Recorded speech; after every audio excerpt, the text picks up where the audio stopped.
Global మార్కెట్ల నుంచి సానుకూల సంకేతాలు అందడంతో స్టాక్ మార్కెట్లు పుంజుకున్నాయి.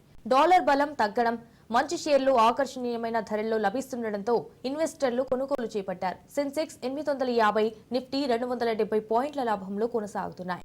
ఫార్మా, హెల్త్ కేర్ షేర్లు స్వల్ప నష్టాల్లో ఉన్నాయి. బ్యాంకు, ఫైనాన్స్ షేర్లకు డిమాండ్ పెరిగింది.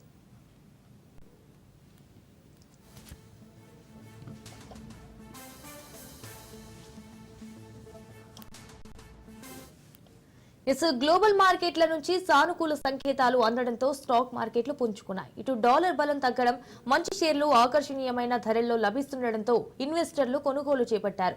సెన్సెక్స్ 850, నిఫ్టీ 270 పాయింట్ల లాభంలో కొనసాగుతున్నాయి. అయితే ఫార్మా, హెల్త్ కేర్ షేర్లు స్వల్ప నష్టాల్లో ఉన్నాయి. ఇటు బ్యాంక్, ఫైనాన్స్ షేర్లు కూడా డిమాండ్లో పెరిగింది.